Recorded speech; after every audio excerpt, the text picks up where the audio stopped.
بسم اللہ الرحمن الرحیم۔ السلام علیکم ورحمۃ اللہ وبرکاتہ۔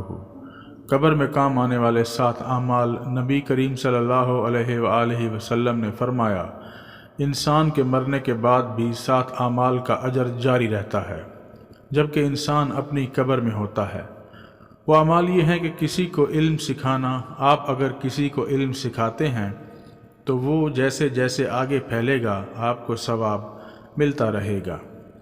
نہر کھود کر پانی جاری کروایا ہو، جب تک اس کا پانی استعمال ہوتا رہے گا آپ کو ثواب ملتا رہے گا۔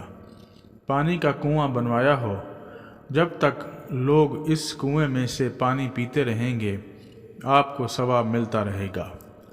درخت لگوایا ہو، مسجد بنوائی ہو، قرآن مجید کو اپنے پیچھے چھوڑ گیا ہو، یعنی قرآن کریم خرید کر وقف کر دیا ہو، یا کسی کو قرآن پڑھایا ہو۔ ضروری نہیں کہ پوری مسجد آپ نے بنوانی ہے یا نہر کھدوانی ہے، بلکہ جب ایسے کام ہو رہے ہوں تو اس میں اپنا حصہ ڈال دیا کریں۔ صرف ایک اینٹ لگانے کا اجر بھی ملتا رہے گا۔ جزاک اللہ۔